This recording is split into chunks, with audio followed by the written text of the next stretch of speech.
Evening, ladies and gentlemen. The annual town meeting is hereby called to order. First item on our agenda is to approve the minutes of the public hearing, the special town meeting that was held on November 15, 2018. So moved.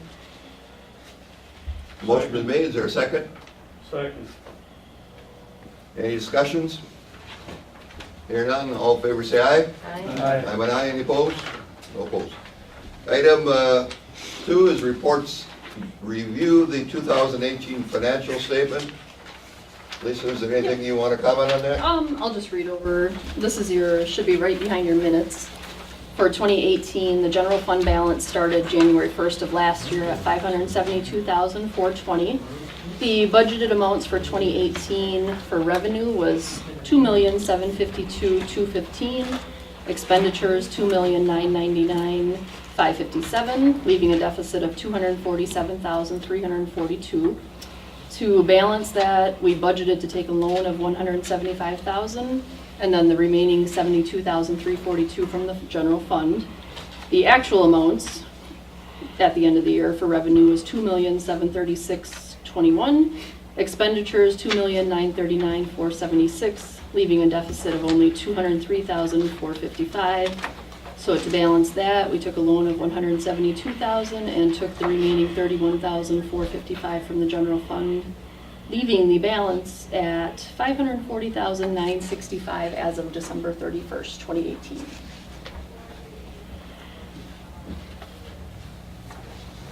Any questions on the financial summary? Go ahead. Yeah, I was just curious on the bottom of that page, that $98,510, and it says this money is not included in the general fund balance above. And could you explain that? And then I see on page 4 of the annual financial report that was then deducted. Right. So could you explain that whole deal? The long and short of it is it's funds that are held at the fire department within their accounting process. Their accounting is counted into our ledgers, into our financial records, but that money is actually fire department money. Because the auditors review them also when they do the town, they have to put it in our financial report, So so. why wouldn't that have been included in the auditor's report instead of? They always break it down separately because it's not the town's money, it's the fire department's. So how did the fire department accumulate that? Donations. Donations over the years, the 2% dues that are sent to them, Picnic money. picnic money. So that isn't, when, at budget time, that isn't used? No, We can't touch that, that's their funds. So do they buy equipment out of that fund Yes. or whatever?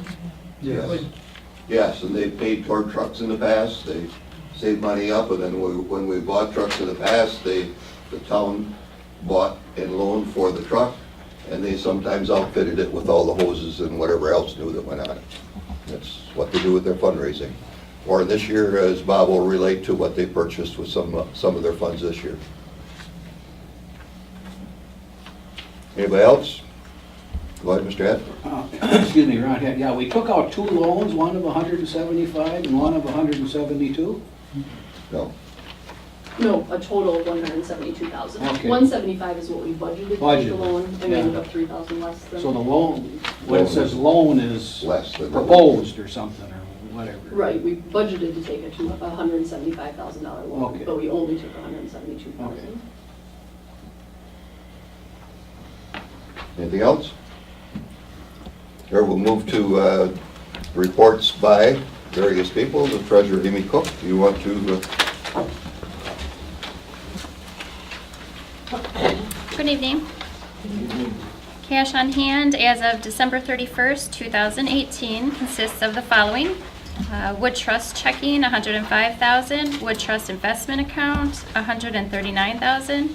River Cities money market, $318,000. Outstanding checks, $17,480.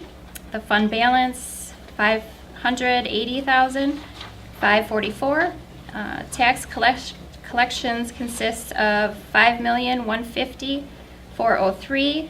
Total cash on hand, $5,730,948. The interest, income, and investments, Wood Trust, $873, River Cities Bank, $2,425. Other interests are $1,628, for a total of $4,927. Loan balance at the end of 2018, we had a grader for $38,934, which the payoff would be March of 2019. Plow truck and squad is $101,758, and a payoff is February of 2020. Tornado siren, generator, the furnace and AC, $64,925, payoff November 2020. We had a remodel, tires, squad, and the AEDs was $69,000. Payoff is March of 2019. And road construction is $103,000, payoff October 19. And then, so that leaves us a total loan debt of, for December of 18, of $377,615. And we did pay off then the squad and ladder truck and town line. Thank you, Amy. Any questions? Go ahead. Yeah, I'm just curious with that wood trust, that federally secured investments of $873,000, well, that's $873. But is that, we also have the two other accounts, is that, you know, as far as secured, is that different than with individuals, the $250,000 FDIC insured? Or with municipalities, is that higher than that? It is, I think it's point You know, five or point, is the same 0.1, stipulations I think, for possibly. municipalities? I think You know what that's I'm the way our accountants tell us in our Is financial. it report. $250,000? That's the max Yeah. for municipalities? just the monthly interest is. What you're looking here is interest that we incurred, that 873. Yeah, I understand okay. that, but I'm just saying. it's, But then you your know, back but question was, What the other two, the two checking accounts, $105,000, and is that something that you cannot leave go over $250,000 to make sure that it's? well, we have to put our money somewhere. Yeah, I know. If we followed that rule, then we'd have to have like 5 banks, you know, that have So it's still 250,000. secured at over $250,000? It's, no, I didn't say it was. Oh, okay. Mhm. But that's the only financial ways that any municipalities operate under. So you look at using your best banking systems that there are, and I guess everything is not insured, anything over the 250. So you could use a different financial institution? I mean, how many could you use? Well, I don't know, there's a lot of them in town. Well, I mean, but if But I you, mean, if you were that if you much put, over. well, if we have, say we have $1 million, we'd have to have 4 banks in Yeah. order to have that. And to move money back and forth every day when you have to write a check and then you got money coming in, where do you deposit it?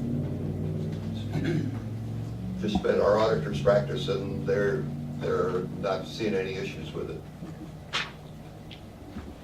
Any other questions? Yeah. So the $103,000 for road construction was for work in 18?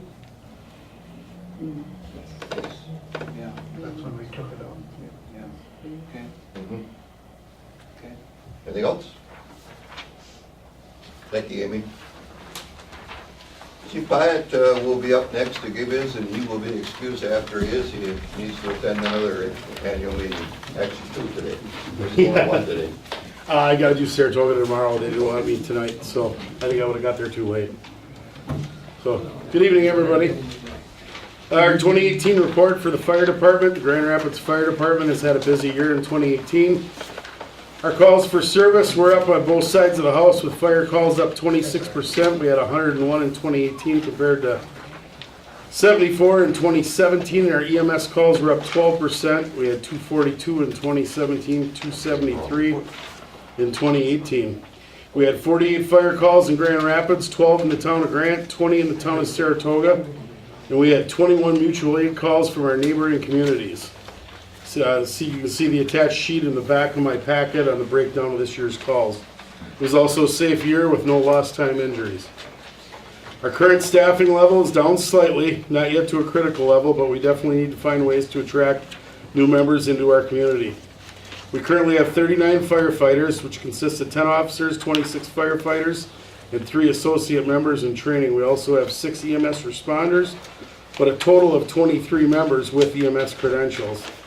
This past year alone, we lost 3 members to retirement. That's almost 100 years of experience, and 2 members that left to go to full-time departments. Recruit and retention are definitely a high priority in 2019 and beyond. Besides our normal training matrix for firefighting and EMS, we are continually trying to train in other areas to broaden our service capabilities.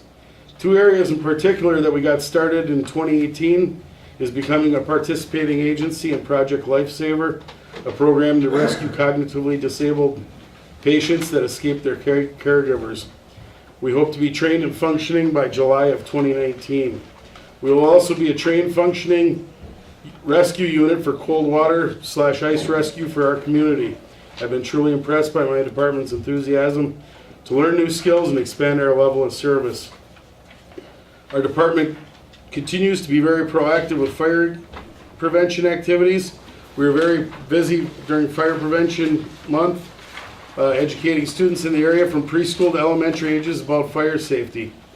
Our fire safety committee, headed up by Captain Mike Swikowski, is also going to start an adult fire safety program that will happen twice annually to focus on fire safety for your residential dwelling. Our smoke detector program through the Red Cross continues to thrive, with almost 300 free smoke detectors installed in our fire protection area.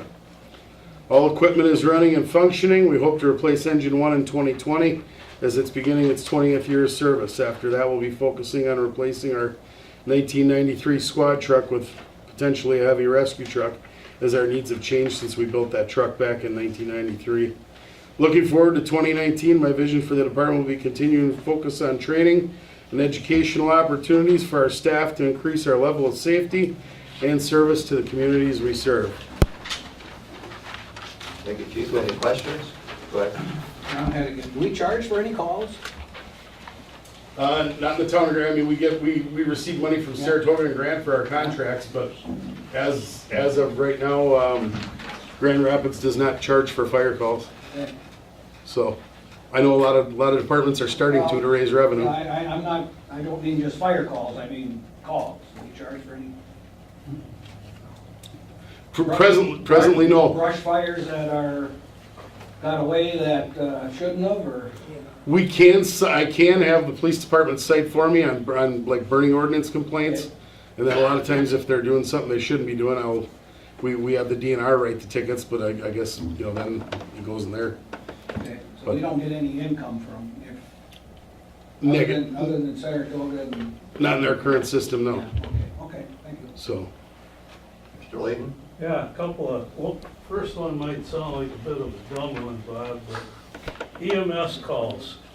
How do you tie in with the local ambulance? whenever there's a 911 medical call in Grand Rapids, they automatically page United and the first responders.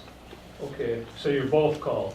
Yes, that way if the ambulances are tied up downtown, and then remember United covers 6 other townships besides ours, so usually they're right on our heels, but there's a rare occasion that they're still down at the ER, or they might be up in Rudolph or Siegel, and then that way our first responders can begin the care until they arrive on scene. Okay.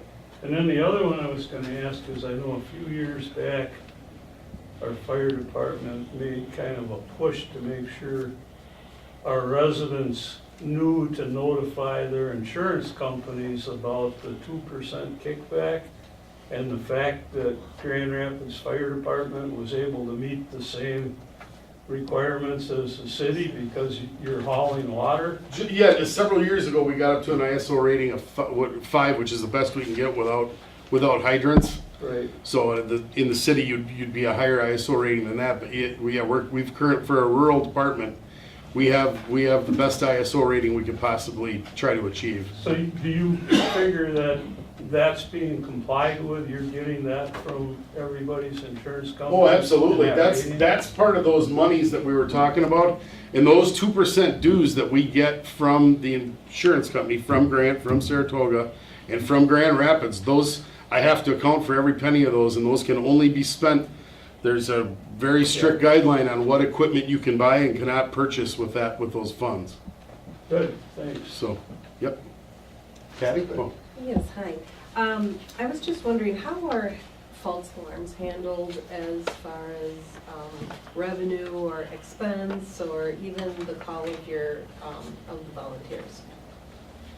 I see we had, at least there were 6 reported here. Yeah, that's kind of the nature of the business. I guess, you know, every fire, yeah, we still have to give our firefighters their on-call pay. Like I said, we haven't, the only, I know that in the past, if people have like an alarm system that keeps going off, then we can actually cite them after 3 times, or the county can. Yeah, false alarms, like I said, thank goodness we don't get a ton of them, but it's part of the business. Okay, thank you. Yep. Anybody else? Bill? William? I just want to commend I appreciate the respect that, since you have been chief, you've gained at the county level through our emergency management, your participation in the rescue truck and that, and throughout just the township. I appreciate it. It's a much friendlier place now that you're there. Well, thank you. Anybody else?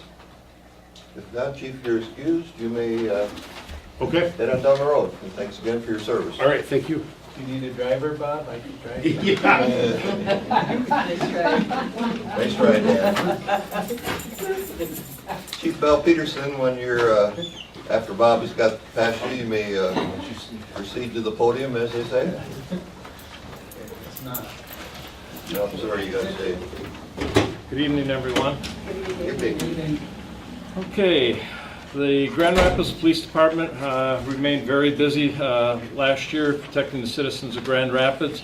The Grand Rapids Police Department handled 4,689 calls for service in 2018, and that compared to 4,519 calls for service during 2017. It's about a 3.7% increase in calls. You should all have a breakdown of what those calls were for the town in 2017 and 2018. We had some personnel changes over the last year. Full-time staff remain unchanged. However, we added 2 new part-time officers. Officer Cody Stankowski and Officer Jeremy Krakow joined our part-time ranks. We look forward to serving and working with all the residents of the town of Grand Rapids in 2019. The Grand Rapids Auxiliary continues to be an invaluable asset to the Grand Rapids Police Department and the community. Auxiliary officers worked hard to remain self-funded and no cost to the taxpayers. It's a volunteer organization that helps out at numerous special events in and around town. They are trained for specific tasks at these special events, which greatly enhance the effectiveness of our police department. It acts as a force multiplier at all of these events. For calendar year 2018, the Grand Rapids Auxiliary worked a total of 15 events for 760 and quarter hours. This compared to 8 events and 321 and a half hours for 2017. These volunteer hours saved the town over $15,000, $15,440 if you were to compare that to a starting wage of a full-time officer. Please take a minute to thank these individuals for their hard work and the time that they donate to our community. And I'd also like to add that the Grand Rapids Auxiliary is always looking for new hard-charging volunteers that are anxious to join.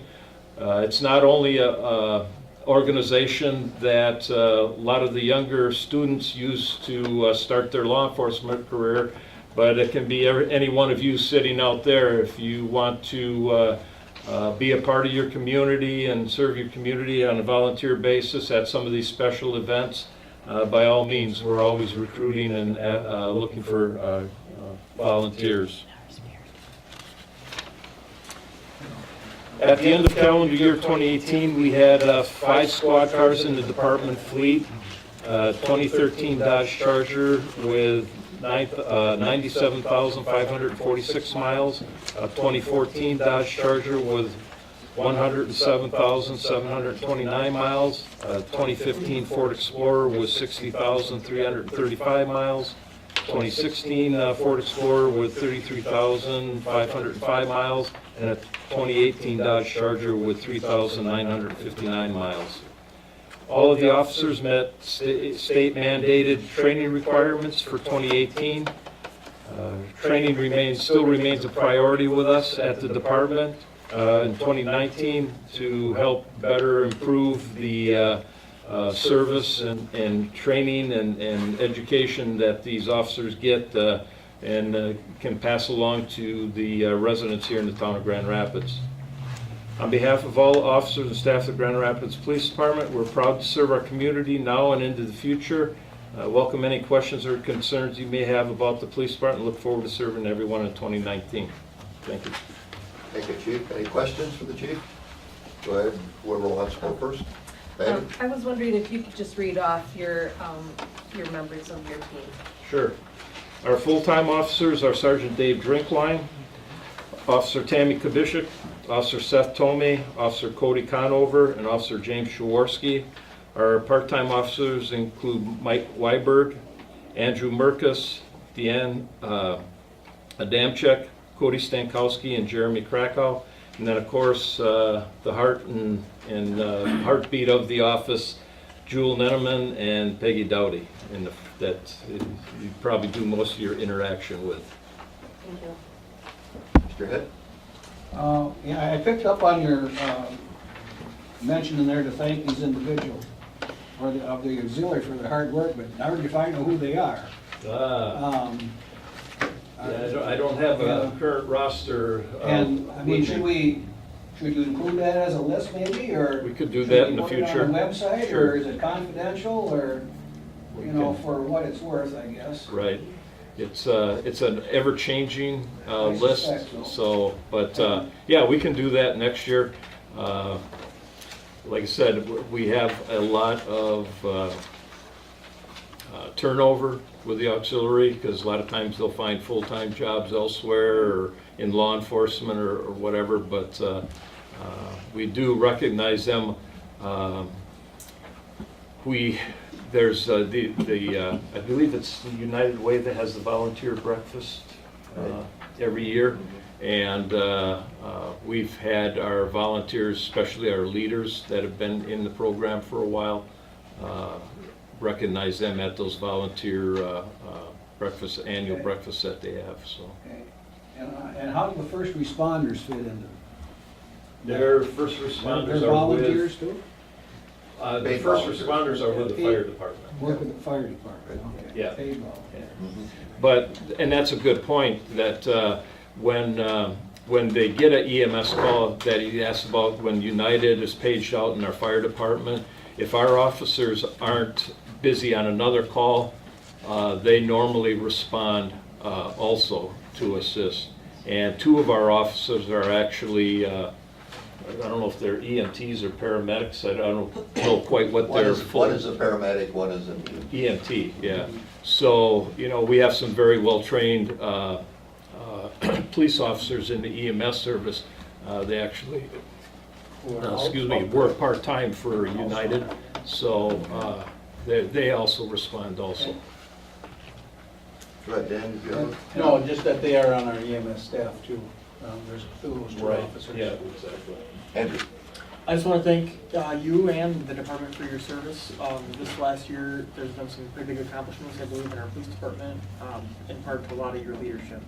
I can say from my personal and professional experience working in law enforcement in this community, the Grand Rapids Police Department is highly respected as one of the best law enforcement agencies around the area. For a town our size, I'm extremely impressed with your ability to lead the department, your leadership team that you have, and the officers we have with our department. I started my career in the Grand Rapids Police Department, and I'm proud to be here on the board and really proud of where our police department is. And I think our SafeWise rating that we got this last year contributes to a lot of the hard work that you guys are doing. And I can't stress to you enough you know, your efforts are not going unnoticed. Thank you. And in addition to that, I think I need to recognize that our Police and Fire Commission, who is involved in our selection process for full-time officers and part-time officers, you know, they play a big role also in selecting quality individuals that fit in well with our small department. So the Police and Fire Commission deserves some kudos there too for that selection process. Mr. Head? So the board just passed an anti-bullying ordinance, ordinance 71, I think it was. And I read it this afternoon, and so I went down your list here to see if there's any bullying complaints on there, and I didn't see any. But would that be something you'd add, or would that be under a different category, or? That would be under a different category. That breakdown of calls that you see there, that's set by the record management system that the Wood County has. Okay. They don't have a specific category here labeled bullying. And let's see, going Civil down. matter? There's no, it wouldn't be a civil matter. It could, depending on how the call comes in, it could fit in under a couple different categories. And then just looking at, they got the ever encompassing all other. So, But as an aside, I Yeah. appreciate the board passing that ordinance. Yeah, the primary reason for that ordinance was obviously directed from the school districts and their concern about it. And Chief was able to get in contact with Clover. Clover that's the model that we use to develop our ordinance, and they said it in your experience that you expressed to us that Clover said it was working very well, that ordinance. right. We had different variations of a bullying ordinance, okay, telephone harassment, things like that. But this kind of, the unique thing about this ordinance that is working well is that it holds parents accountable for their children's actions at school when it comes to bullying. So that's the unique part about it, that it gets the parents involved. And up until, I haven't checked recently, obviously, but I don't think Clover has issued a citation. And theirs has been in effect since 2015 when they passed theirs. And they have never issued a ordinance citation yet, which I think speaks highly of, you know, when you get the parents involved, hopefully that'll take care of it. So, Anything else? Go ahead. I too want to say thank you for your service and your staff service. We appreciate it. I've lived in Grand Rapids pretty much my whole life. With that said, is there any plans of patrolling Washington Street anymore between Mariani and 48th Street? The problems, that's where I live, and the problems I run into are super increased speeding when people are late from work, when people are leaving work, and littering is on. I mean, I've lived on the street my whole life, and I have not seen as much garbage on the road as I have seen now. So there's that, and I would think by the amount of citations you could issue, you could have a couple new squad cars, but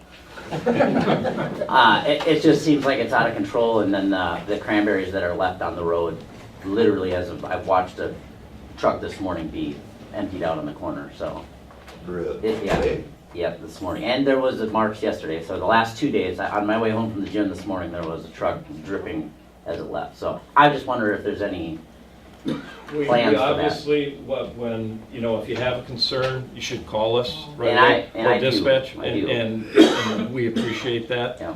I can tell you, we spend a lot of time up there, and we've issued a lot of citations there, and I've issued citations there personally. I know my officers have, for truck traffic, for the dumping, like you said.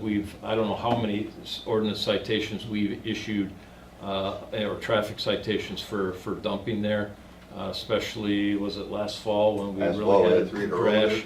there. And they've all been addressed and, you know, have gone through our municipal court system. So, I sit there a lot at that four-way stop. Yep. And you can run traffic there and watch that four-way, because we get a lot of calls on Right. people blowing through the stop signs Oh, there yeah. too. And so we do spend a lot of time up there. The key times that I would say is when their shift changes or when they're about to start work, because a lot of these kids, guys, whoever they are late for work, and they are literally doing, 50 to 100 miles an hour to get to work. And I have an 8-year-old, I have a neighbor with a 7-year-old, and they want to cross the street and play with each other, and that ain't happening. When I was a kid, I was riding my bicycle up and down the street. I won't dare let my kid go out on the street. We're well aware of that, because the other problem is too, is mid-state. Yep. Mid-state students flying up and down Yeah. Washington. So we've addressed that issue too. Unfortunately, I can't have somebody there around the clock Right. or about, probably at shift change time is when a lot of places are shift changing, and we have a lot of areas that, they may be on calls and stuff like that. So we do spend as much time as we can in those problem areas, and we know where they are. Okay. And so we try to, if things are quiet and, we don't have a lot of calls going on, we try to spend as much time as we can in those problem areas, and we know that's one of them. And I must say, his mother echoes the same thing. Yeah, lives she right would be next here door tonight to if she him. could, and my neighbor I've across the heard the street would same. be here tonight if he could, so. Anybody else? Thank you, Chief. Yeah. We're gonna move on to the Building and Zoning and Plan Commission work. Patty Lumby, once you get up there, you might as well stay there. All right.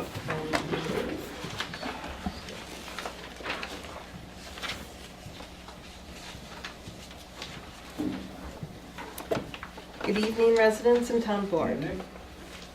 I'm Patty Lumby, Town Supervisor, and happy to present you this evening with 2 important annual reports recapping 2018. The first report will be for the Building and Zoning Department Annual Report.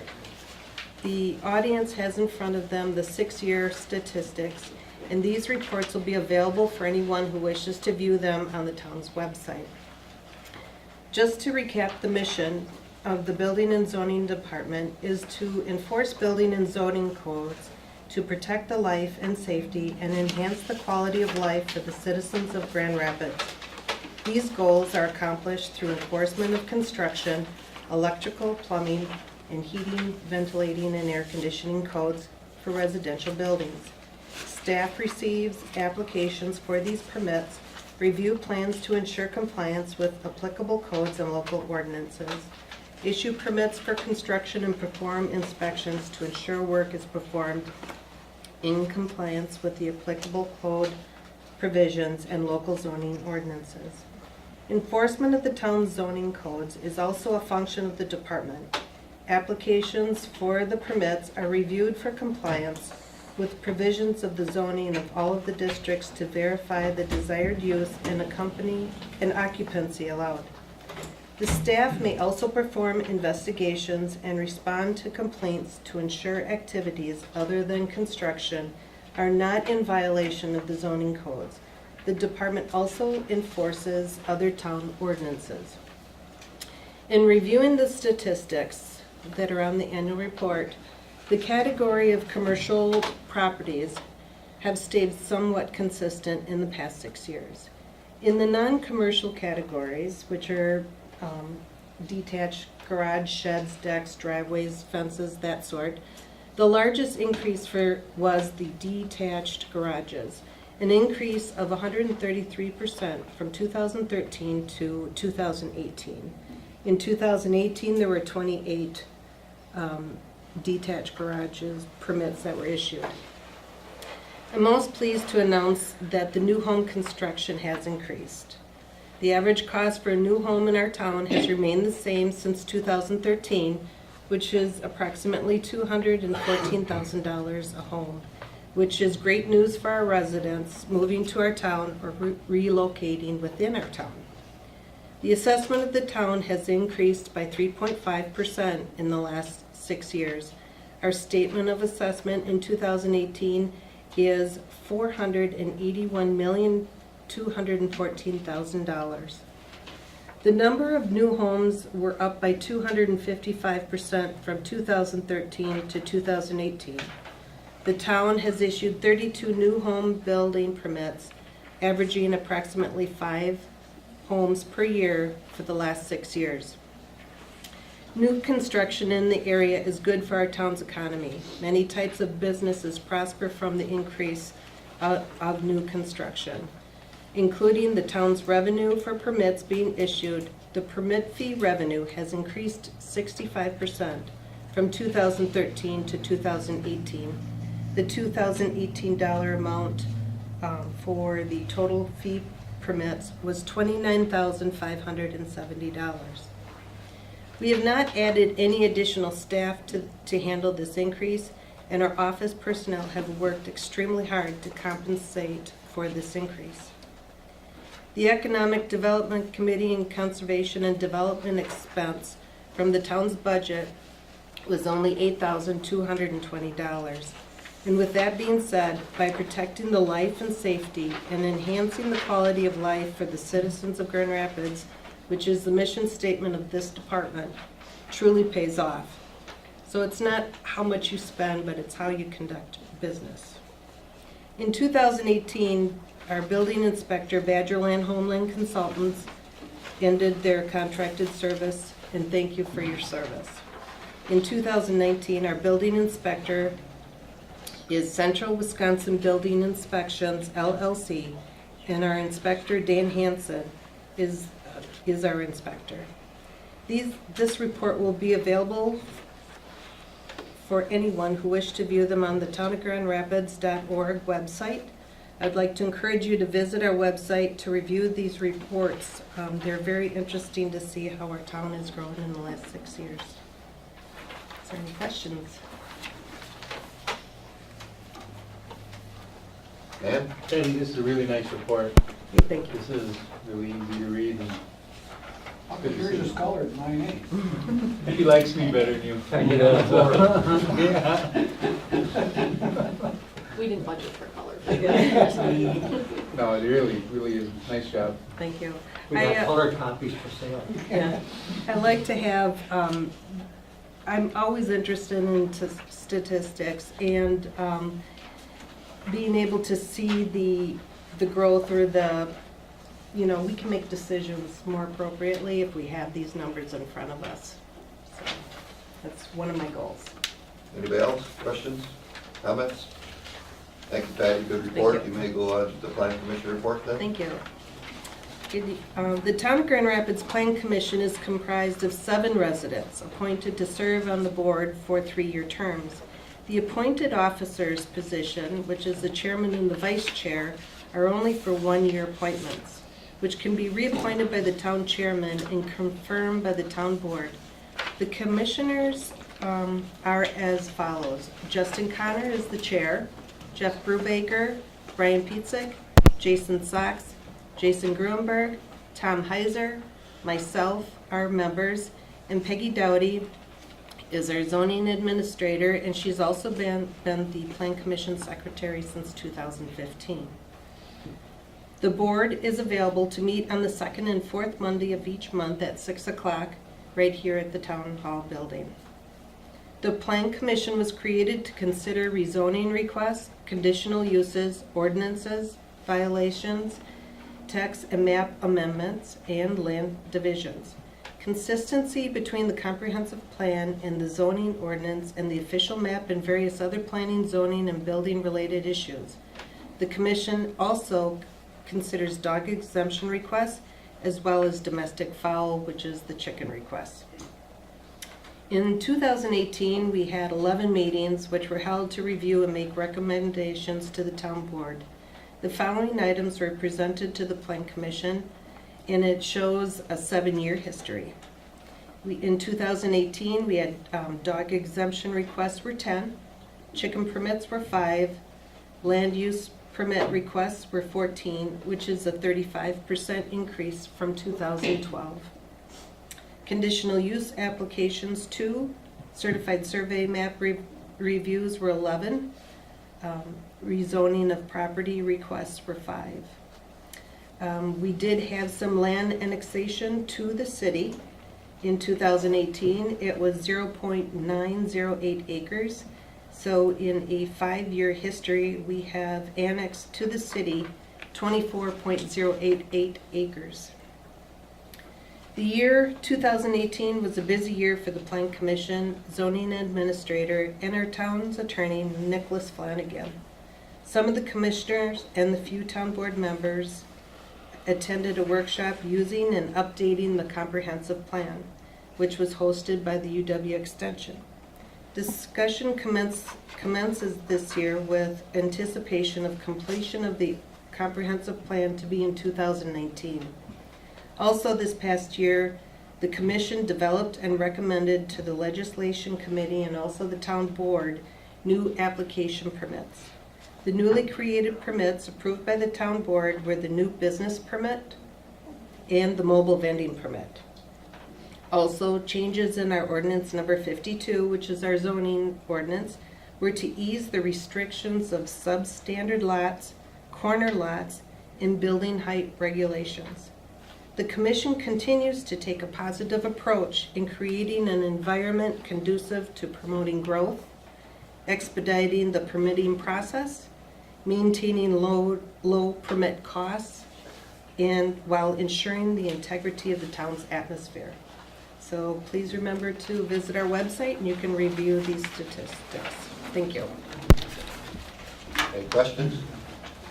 Comments? Thank you, Patty. Thank you. Last bill by name, the chair of the recycling and solid waste, give their report.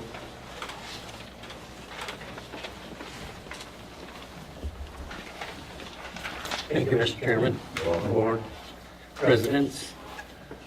The Town of Grand Rapids 2018 Annual Report of the Recycling and Solid Waste Committee. Commission members in 2018 were myself, Glenn Benning, Supervisor Patty Lumby, and Town Resident Ray O'Nasty. 3 committee meetings were held during the report year.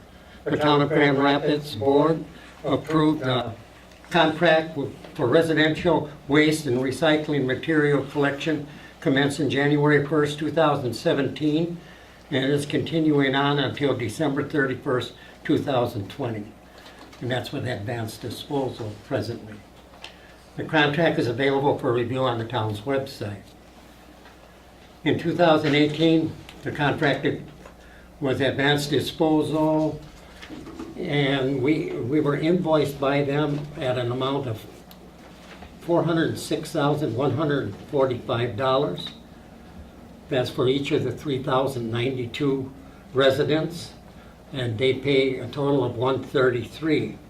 Just like to add something on that. Most municipalities, if you have somebody come and pick up your garbage and waste and recycling, it usually costs you $28 a month, and that would come to $436 a year. But just to let you know what your savings really, this may sound like a lot, $133, but because of our population and the amount is 3,092, I would say it's a deal, but I'll go on to what they do pick up. So people say, well, that's a lot of money to spend. And I don't think it is. I think it's a good idea.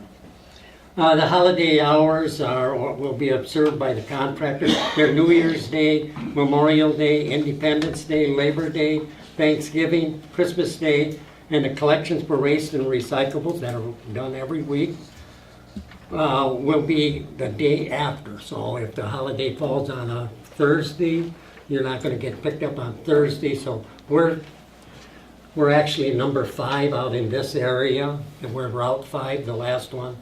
So we get picked up on Saturday. And for those people in Route 5 that get picked up on normally Friday, if you're going to get picked up on Saturday, get it out there early in the morning because they move fast. So they get back in quick because a lot of people don't have their garbage out. Okay, we're going to Choose to Reuse events. In 2018, we had 2 Choose to Reuse events. They were held in May and September at the town garage. At the town garage. They were very successful events this year. People got rid of a lot of stuff. And just to let you know, and I will go with May 19th, there was the amount of iron that we recycled in May was 7,800 pounds.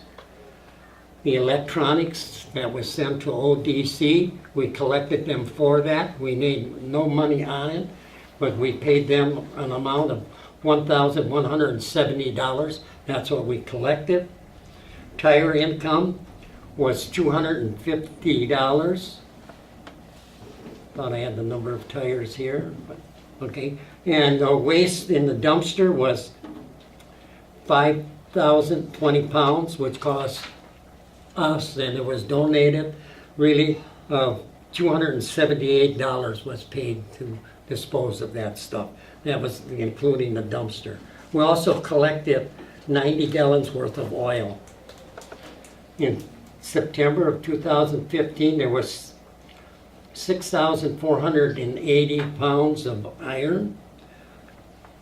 I believe it was in 2 containers also.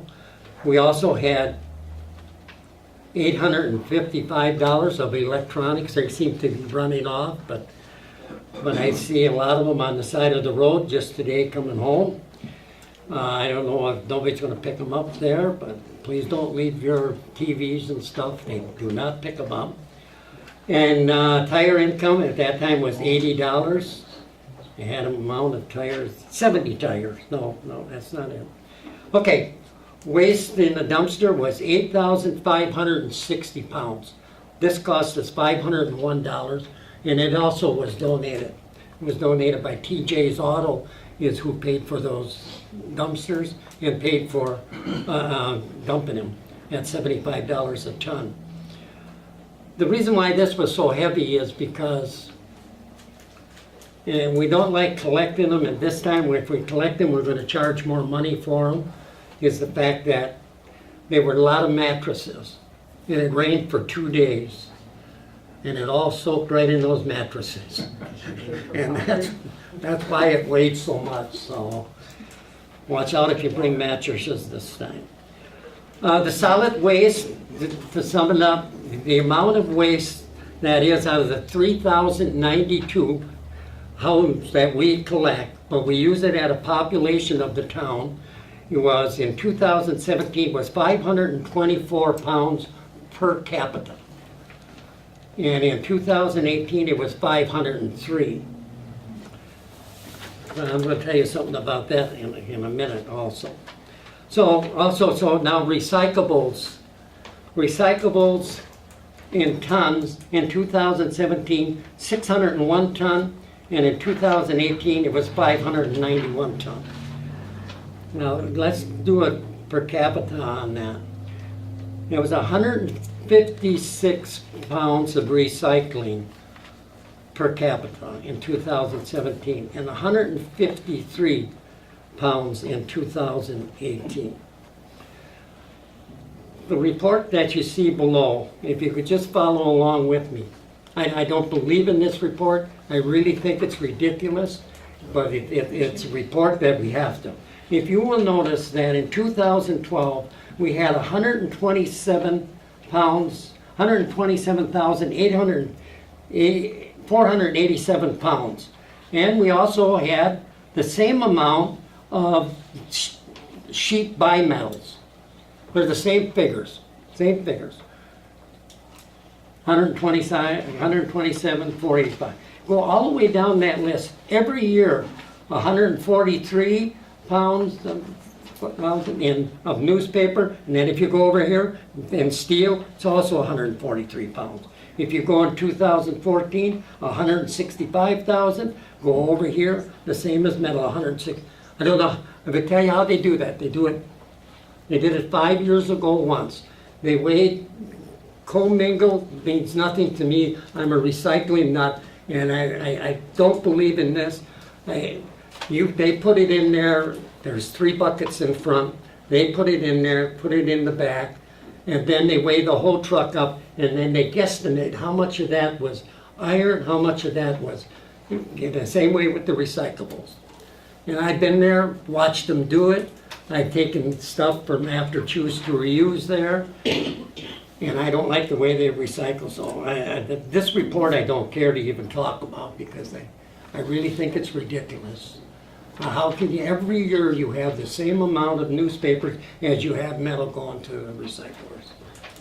And I would, if we get a chance, I'm going to talk to them about it when we do another contract with them. With the effects that we do in the town of Grand Rapids in our Choose to Reuse, and the crew picking up and registering actually what they pick up on the side of the road, the brush that we're doing right now all works toward us getting a recycling grant. This year we got a recycling grant for 2018 of $13,311. We should get more next year because if we count the time of somebody piling up that brush, the amount of brush, what it took to get that, the town board meetings we had to do that, that all counts toward the cost of that. The more we pay for that stuff, the more tires we pick up, the more iron we give to Fox Valley, that all counts to it. So I'm looking forward to a bigger return next year because my understanding is that it's going to continue giving recycling grants to responsible units of government, and we are our own responsible units of government. Some municipalities, there are 4 or 5 towns, are a responsible unit, and we're standalone. So May 18th, we're going to have our Choose to Reuse here, and also September 21st. If you have any questions, contact anybody on the town board. Any questions? So these grants you were talking about, do we have to apply for those, or they just show up for what? The responsible units, our clerk has to send in a report. Okay. And it depends upon how that report is made out. Mistakes on it cost you. We haven't made any mistakes. And it's good, because they will call me and ask about tires and things like that, and to make sure that they were collected and stuff like that. They know our Choose to Reuse program at the state level, and that's why we get some of the money is for having that. Good question. Yes. Mr. Lee? Yeah, Bill, one quick question. Used oil. I know we've got the container over there at the town garage site. Are we still paying somebody to pick that up? Just as of last month, Rick gave me, we actually got a payment for the first time, I think, in at least a year and a half. That's the That was first, my it's been a long question. 'Cause time. I know, yeah, in the southern part of the state, they're paying dearly. We did for for that. quite a while. Several years we were paying, now it's finally given a small, It was, yeah, it wasn't much, but. The trouble with that is bringing it to Choose to Reuse. When we had to pay for it, we give it to somebody in town that took it free. They come and picked it up. But even people that bring it to Choose to Reuse, they'll bring antifreeze to get rid of it. They'll bring kerosene. Anything. I just say it's a good thing that we see it before it goes in that barrel, and we put it in barrels, because it can ruin a lot of, 400 gallons by just throwing in a gallon of antifreeze. Yeah. Then it's not worth any. I think you have to pay to get rid of it, don't you, if it's contaminated? any other questions? Yeah, just one quick one. Bill, I'd like to really commend you and Patty, and I know Gil, you're always there, and Shirley and Fred about that Choose to Reuse. People don't realize how much hours they put in setting that up, making sure everything's picked up afterwards, not counting the day, the lineup of cars and the auxiliaries there. And it is a lot of man hours that go into Family it. affair. It really is, and we appreciate it, because all that stuff stays out of, well, not all of it, but good percentage of it stays out of the landfill, So it's so. getting to be a social event, man. We got the pizza truck there.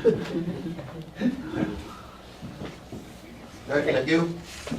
We'll ask Judge Dave Grace to come up and give us an update on your mini court. Thank you. Good evening, everybody. Not a lot to report. The court system, I think, is still functioning very well for both Grand Rapids and Saratoga. It's a joint municipal court. I go to conferences each year, and I've listened to the different judges from the different districts throughout the state, and I sit there and think to myself, well, I think our system's working quite well, because I really am very happy with the way the whole system functions, in part because we have two very good clerks that marshal things through both on our night. We have one court night a month, and they also then have to deal with matters during the business hours, and things are going very well. I added a thing to my report this year because I know that controversy has been, or I should say, it's been brought up that there are legislators that want to criminalize OWI, first-time offenses in the state of Wisconsin. And interestingly, a lot of people don't really know how that system works in the different states, but we in Wisconsin have the lowest recidivism rate for first-time offenders in the whole country. And in part, that's because we do not criminalize matters. And OWIs come into, they have the opportunity coming into municipal courts, and numbers go into circuit court too. But the penalties are not quite as harsh as they are for a criminal offense. And people do not pick up a criminal conviction for the first-time offense. The system is working. People are not reoffending generally in the state of Wisconsin to the same extent that they are in other states. And I think it's because we have had a better approach towards the system. Somebody gets convicted, they pay a financial penalty to the court. They have to go through a drug and alcohol evaluation. There's a revocation of their license, and so they have to get an occupational license. They have much greater insurance that they have to pay, not only during the period that they are revoked and on an occupational license, but then for some period of time after that, because of that conviction, their insurance expense is a great deal higher. So I think that overall, and I heard just the other day that last year was one of the lowest number of citations issued in the state of Wisconsin for intoxicated driving. So I think our system's working well. I think that in part the municipal court system works well because it's more of it's the community dealing with people. Recently, the last time I was in court, I didn't know why somebody was here, and when he stepped up, I felt badly, but somebody made a mistake, all right? It's somebody I've known for a long time, and it was a big penalty, but it was a mistake, it was a penalty. But he didn't walk out a criminal. He walked out with a financial obligation, and he probably will not make that mistake again. And that's what it's all about, so that we have roads that are safer. One comment about the speeding on Washington, let me tell you something. The speeding citations that are coming in are starting to get shocking, all right? And the only thing I don't know what it's all about, but I can tell you that the speeds that you're seeing coming in, in excess of 20 miles an hour over. Last court date, guy picked up 108 miles an hour in front of the Quick Trip. I had some kid go by me Sunday, had to be going at least 90. Unfortunately, I couldn't get his license plate, but I know what kind of car it was. And so if I see it, I'll get the license plate next time. That speeding issue, it might be the workers, and with the Mariani's deal there, that may be a big factor in what you're experiencing right there. But it's not just that. I think what it comes down to, the cars just have performance that is way beyond the abilities of people to drive them, and they drive like maniacs in town. And what can be done about that today? You know, if you think about the media, you know, Fast and Furious and all the rest of this garbage about driving fast. I mean, I had a kid come up in front of me, I think he was 35 over on Z, and he was 18, I think, and I looked at the citation and I go, oh, BMW, so you got a fast car, huh? You know, and I think we're seeing a lot of that, and I'm not exactly sure what can be done. Law enforcement, like Mel says, they do a good job, but they can't be there all the time. You want to see speeding, watch people go into Mid-State in the morning going down Lake, all right? And I can judge speed pretty well, and I can tell you a woman came up behind me this morning, and I can tell you how fast she was going, because I know how fast I was going, all right? And she caught me, she was going 60. But that's, what do you do? That's a problem. Law enforcement can do just so much. What that really comes down to is people accepting that it's not appropriate to speed. And you need to slow down when you're in residential areas because of the fact that you have people that live there, and the issue of, you know, somebody wanting to cross the street, or bicycles, whatever. So we're trying. I think we do as well as we can, and I think the system works well, and I hope that continues to work well in the future. So thank you. Any questions? Yeah, anybody have any questions about the court system? Thank you, sir. Okay.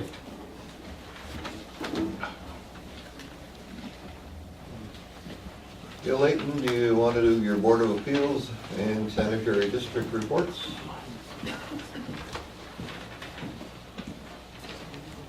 Okay, thanks, Mr. Chairman. First of all, the Grand Rapids Board of Appeals, 2018, I guess things are working better because we didn't have to have a single meeting. One was real close. Peggy's been working with the applicant, but it never did come through. As far as the sanitary district goes, Grand Rapids Sanitary District comprises about 2/3 of the township. It held one meeting in 2018. That was to discuss the treasurer's position, which we've had some issues with. Pardon? There was a changeover? Yeah, almost changed and then it didn't, so. Storage and location of records were one of the issues we needed to deal with, and also normally asking the board members if we had any drainage issues that they thought needed attention. As of December 31st or 1/1/19, the district has approximately $28,533 held in interest-paying accounts, which can only be used for drainage, municipal water, or sanitary sewer work within the boundaries of the sanitary district. So, any questions on either one of those? Was that 28,533, was that part of the audit? No. That was done? No. It's held Totally separately. separate. Held separately. You know, I have a question. Back when, is that the 2 mile, was that the one that was dredged out? Yes. Yes, we dredged that. Now, and that was done by the sanitary district then? All right. Because that worked very well. Yes, And I know the problems afterwards that really reduced problems greatly. Was any of this flooding that occurred with the Quick Melt, is that something that needs to be addressed by the sanitary district and use of any of those funds? We're at the point right now, Dave, where we've just got enough money if something big comes up. You know, we've talked about maybe having to put municipal water in parts of the town. We'd have just enough to start things up before we would start taxing. Okay. we haven't taxed for a number of years. And we got caught in a catch-22 years ago when, we were going to put a sewer system in, and finally the city said, sure, you can hook onto our treatment plant, which DNR required, but you have to annex to do it.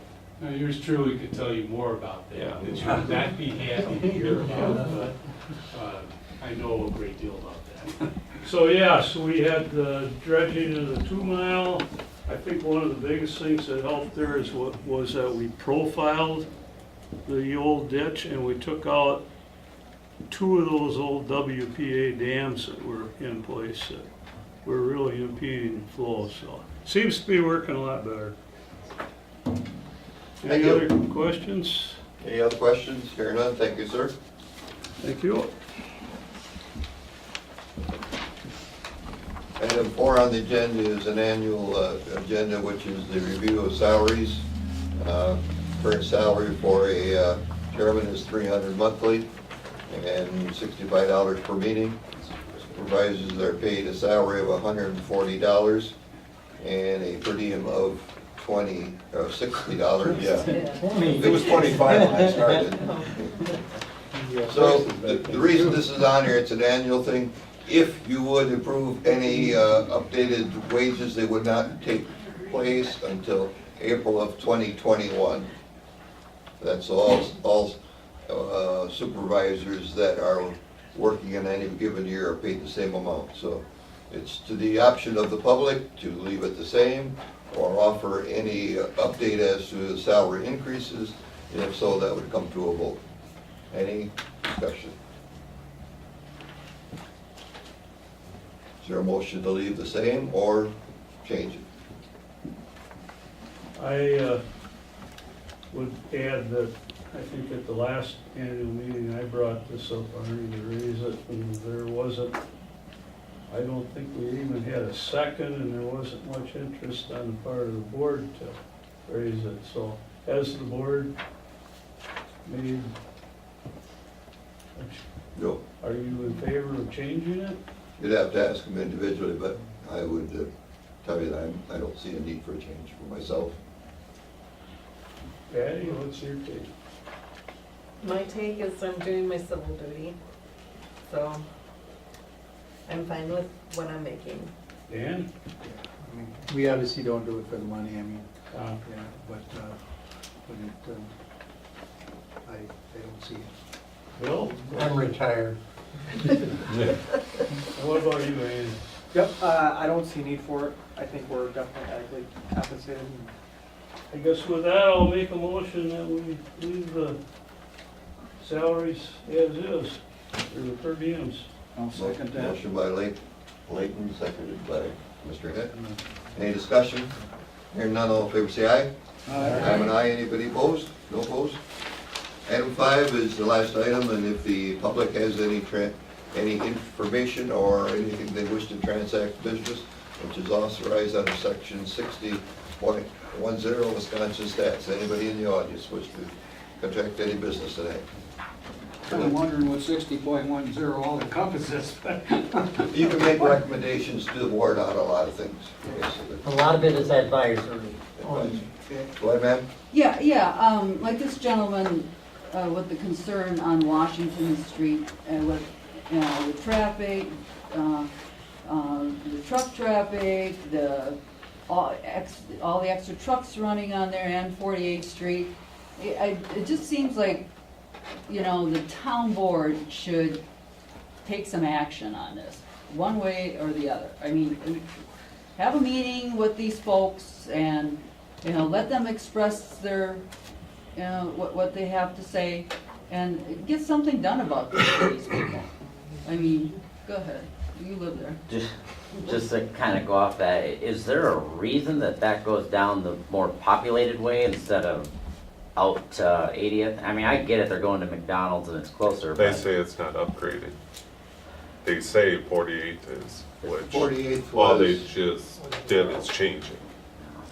there is no, and there is possibilities of some changes. When Mariani gets to understanding what they're really doing, there may be need for them to ask for some route change. Yeah. So the discussion will happen at some point in time. It just seems like it would make more sense for them to go the way where there's less people. I mean, there's no one living basically from where they go to 80th Street until they get to 80th. I can tell you that they would like to go that way. So why doesn't the town take the initiative and have a meeting with the folks and maybe the county, because if you wanna go out 80th Street and to 80th Street, that's county there. You know, it would be nice if the town took some initiative and had a meeting.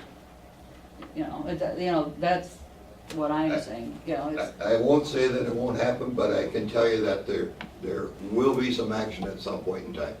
I just think that the city or these businesses should take accountability for their usage of the township's roads. You would like to say that. Yeah. I mean, And I'd when like to say when that I too. was I would like shipping- to say that too. When I was shipping milk, when I was milking cows from the place on 48th that I'm living at now, and the truck was a Dan Maxo truck, and when he was pulling out, he was chewing up the road. Now, the town fixed that road, and they told me the next time it has to be fixed, I have to pay for it. So how is that right? And That's not the There- sports policy, I can tell you that. and they're not paying for 48th. That's getting all chewed up. We have, the board has full concerns over that, I understand, but there is concern by everybody. However, the way Mariani got annexed into the city, they didn't annex the roads. So how do they get there? There is no way for them to get to them to travel on the shortest route that there is. So that's why they came from the 48th Street, turning to the plant now. But that's not the shortest road. And the trucks are not, there's weight limits on Washington after 48. Right. And the trucks are going down Washington to get to the warehouses over on 32nd. If they're empty, they can travel that road. They're under that weight limit restriction that is posted there. That's pretty close because Well, I it is, don't, we've checked that. I mean, if they have a sleeper on back, I don't think they're under. Well, Yeah, they'll be on. then what's, They're way on. If they're running empty down there. they should be no more than 12,000 for the cab and 9,000 for the trailer maybe, when you Well, typically, you're 24 Yeah. ton, that's 48,000 pounds. yeah. Well, 48,000 pounds, there's no empty truck running around with a trailer on it. That's, I trucked it at 30 to 35,000 is the max. But why would they come from Mariani with an empty truck? If they unload it there. Unload it But when there. you're talking McDonald's coming down that way, they pick up cranberries, they come in that way down 48th, go down Washington, unload. When they come back, they go back down Washington to 32nd, they go back to their warehouse where their cold storage is, right down there, and they're empty when they're going that way. Have you considered adding, oh, I'm sorry, go ahead. Can I say something? Yeah, I was trying to decide who wanted to go first. Oh, you know, the state has not been notified in this, the county has not been notified in this. And we have a committee that is chaired by emergency government, and, you know, nothing has been brought up about that road at all, about the bad intersection. Look what they did on 80th Street to prevent accidents. I don't know how many accidents or mishaps has to go on 48th Street before somebody in this town is gonna say something about, we need to do something about it. The state has not been notified, the county has not been notified, the city has, from my understanding, Mariani has. Question, since that aluminum plant's supposed to go out there, are they gonna rebuild 48th Street? They've not asked us to. Portion of that is ours, you know. I would assume if they're going to They- build a I would plant hope like they'd be that, doing with the TIF district funding, but I have no idea what they're doing yet. We've not seen their plans. because I was at the Nobody meeting- has If I seen may the just say, I plans. was at the meeting about this going on with the city, and I mentioned that. I said, what about from the railroad tracks to Highway 54? What Well, what is going to happen to that road? The town of Grand Rapids owns it, you people are gonna be tearing it up. So then, the comments were all wrote down, what I said. And then when I was there, when it went to the full council, and the guy giving the presentation said, since this was brought up, I think we have to maybe include the buildup of that road in our TIP district. So, now that's the city talking. Because my recommendation would be that the town Put a toll road in. do something with the city and rebuild 48th all the way from 54 right to the intersection here. That's This what- intersection? Yeah, this is. You know what that would cost? Well, I'm saying that should be a long-term consideration. This is a primary access to Grand Rapids here. We did a cost analysis on this road about 15 years ago. At that time, it was 3.5 million to rebuild it. Yeah, So- but now the city of So it'd be like 6 million now. The Well, city's the gonna longer have you a wait, the big more it's gonna incentive. go up. I mean, Yeah, well- it's just, We have a $300,000 a year road budget. Where do you think that fits in? well, like I told you before, Arnie, I don't, we shouldn't be paying for it. I don't The intend to township pay should for not it. be paying for I it. don't intend to pay for it. So with that said, and you said the state hasn't been notified and other people, what's the next steps? I think that's what we'd like to hear is like, well, There what is there actually is some happening? talk of the group getting together to discuss it. Nothing has been set yet. What do we gotta do to make that set? Well, I think the active municipal governments need to start the process. Because once that aluminum factory gets in, I mean, you're talking a lot of trucks Excuse me? to melt it down. Well, you were talking to me. I thought you were talking. Well, plus you No, have the I- grain I- trucks. Oh, I I just thought you were said- talking to the chair. Yeah, I'm sorry. well, yeah, Sorry. well, let's get it started then. Let's town of Grand Rapids step up to the plate and say, hey, let's call the county, let's call whatever, and let's get her going. What's wrong with the town taking the initiative? Man, if I was town chairman, that's what I'd do. You would. I mean, these people here are paying taxes and they're pissed off. I mean, there's getting all this traffic. Well, The town board. unfortunately, we can't change the way the roads are set. It's legal roads for them to run. I understand the concern. We're waiting to hear from Mariani what their plans are so we know what to anticipate the amount of traffic is going to be. Okay, so when you say that, what does that mean? You're waiting for Mariani to, what is actually, is that, what do you mean by that? I can tell you that I had a meeting with myself, with the folks at Mariani. I said to them, we need to know what your plans are so that we can start a process. When we know what their plans are, we'll start the process sooner than later. This whole new Metallica was all news to me, other than what I've heard in the paper and talked to the mayor about. So we know that's may happen if their air quality standards are whatever they need to be. We don't know what that is yet. So, It's only air emissions is all they have to get approved. right, because there's The no city issues already with- voted on selling the property. We understand that, yeah. But still, they won't progress to start construction unless they got their emissions. And the mayor's just trying to rifle all this in without setting any plans out there of the railroad or anything. Beerin's got we just seen it, a housing development, and they got it all mapped out, and it's like, well, why isn't the mayor putting this out there? Why isn't he letting the public know what this is We have going to to ask the do? mayor why, but I understand that they've held all the meetings on it, they've held public meetings. The mayor has said that he's had several events that he's explained to the residents that were there what was going on. He hasn't been out here yet, but maybe he will be soon. Or a representative will. Well, I think we should have started here since it's going to be out in. Well, it's not this our, district. unfortunately, it's not our property though. Well, It it's surrounds not. our property and we surround them. Exactly. It used to be So our if property. they you pollute the remember that water, years it's ago. gonna be all of us that have to pay Yeah. for it. And the air. So we understand. And just, when the beef plant wanted to go in that project, there was a group of people, the town of Grand Rapids did something, they held a referendum. Do you want that beef plant there or not? What do you? And, yeah, it had nothing to do with the town of Grand Rapids, but by golly, we had a referendum on it, And it said, no, they didn't want the beef plant. And guess what? That beef plant ain't in there. Anybody else? Artie, Mr. Layton? one tool you might be able to use for some of this stuff is designate truck routes in the Yeah, town. we've talked about that a little bit. And the other thing you might be able to do is like some of these counties have done with the frac sand mining, where they assess those operators a fee for the damage to the roads that they're doing. Yeah, I should look into that. Thank you.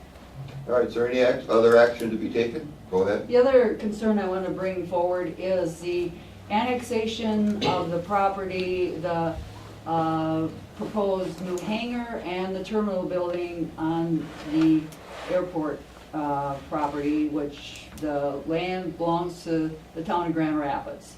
And, you know, I think there, and I attend the town board meetings, I have never seen any discussion about the town making a proposal for requesting annexation. Well, okay, let me just correct you. The town did not make a proposal for annexation. The airport commission, who represents the 4 municipalities, asked at their last vote, 3-1. Yes. You can guess who the one was? Me. No. To annex that portion. The process is, now I'll go to our attorney, the airport commission's attorney. He drafts a request to the city. At that time, there needs to be city action on it. That's where I expect our town board action or action from town residents would take place. Well, but for annexation to take place, because the town owns the land, then the proposal for annexation would have to come from the town. The town really doesn't own the land. The town doesn't own It the sits land? in the land. It sits in, the airport commission is on a 99-year lease from the Alexander Foundation, who was the original owner. They've turned it over to the airport commission for 99 years. Although it says town of Grand Rapids on all the documents. Well, it says town of Grand I Rapids. understand that. So why would, if that was the case, if it was the airport commission's land, as you say, then why would you have to go through the annexation process then? They would have it already, right? No, because it's not in the city. It's not served by any the only services that are out there that were served by the city is when that terminal building was built. There was some agreement, whether it was a handshake, a nod, or a wink, that the city provided sewer service and water service to the new terminal building Without annexation. without annexation. Yes, that's, And now all of a sudden, because of this new hangar and it needs water and sewer and whatever, now whoever decides that, well, now we're gonna annex not only that, but the terminal. And, you know, the hangar requires a large amount of water supply because of the size of the hangar. It needs a full fire suppression system. So it needs to have a sprinkler system in it, which, do you think that's gonna use any more water than the terminal? oh With my bathrooms? God, yes. Well, if it went off. If it went off, yeah. Yes, but if If it you doesn't got go off, we're bathrooms. safe, but if it goes off, it better be water there or we'd be, We need to have that access in case it does go off. Well, There was a, you there was still, a maintenance hangar gonna go in there at one time. I wasn't on the airport commission, Pat Yelp was. And it never went in, and, you know what I mean? I just say in this whole thing, Department of Administration, just to call them and ask them some questions. Just what Shirley has said here is the fact that they say, we are the petitioners. We own the land. We own the land. And in order to do that, 3 things have to be met. You must want to go, you must be in a straight line, and they must want you. And I was so shocked and surprised to hear that the terminal building was in there. And nobody knows how that happened. Oh, only they don't know. And the mayor did say that it is illegal and I know it's not in the minutes, but he said it at that meeting. It is illegal against our ordinances for us to give any water or sewer or even garbage disposal You have that without letter, annexation. you have that letter from Joe Terry, correct? I have that letter from Joe Terry. Explain it, but I'm not arguing the point, Bill. I'm against this, believe it or not, and you sound like you're ganging up on me, but I'm not. It's never been brought, the town board has never had a discussion about this. Because there was never a request for the annexation. You can't have a discussion to discuss an annexation if it hasn't been asked for. Now that it's asked for, now the town will have their opportunity to say, we don't want to do it. But who is the property owners are the ones that should be asking for annexation. It's no different than if I wanted to be annexed into the city. Okay, let I have to me have- just tell you that, to make sure everybody's aware of it, the airport commission has our own attorney. He's an independent attorney. He's not affiliated with the city. He's not affiliated with the town of Grand Rapids. He's the one that reviewed the city ordinance to see whether the city could provide services without annexation. It's against their ordinance. His recommendation, final recommendation was to annex the property. That's what he told the commission. Yeah, I know, so, all right, but what about the citizens of this town has their own attorney? Okay, and so when has the whole town board had a meeting and had the town's attorney there to see what he has to say about this? Well, we can now because now we understand there's going to be a request. Up until just a few days ago, we didn't know officially because it certainly could have been voted down. So now we have something to act on. We didn't before. All we had was a thought that they were going to. Oh, so, okay, so 2 days from now, it's on the town board's agenda about having a meeting with the town board and with the annexation, correct? Yeah, this is my intention to update them with And is the what possible processes the town could take. And is the town attorney gonna be there No. to give guidance to the town board? Not yet, Not yet? not yet. Well, seems like, I mean, the taxpayers should be getting the best, information, the town board should be getting the best information from We will, our we attorney. will. We're paying the bill. We will, Okay, trust me. we'll see. All right, anything else? Been a nice lively discussion, and I appreciate everybody's comments, and everything is taken into heart and will be taken under. If not, is there a need to set another meeting? No, we don't have to set that because it's set by statute. Do we need a motion to adjourn, or did I call the motion? What'd you do? Yes, called it. Yeah, I need a motion to adjourn. Mr. Layton, Second? second one, Mr. Ted. All in favor, say aye. Aye. We're adjourned, thank you very much. At Your sandwiches. 7:28.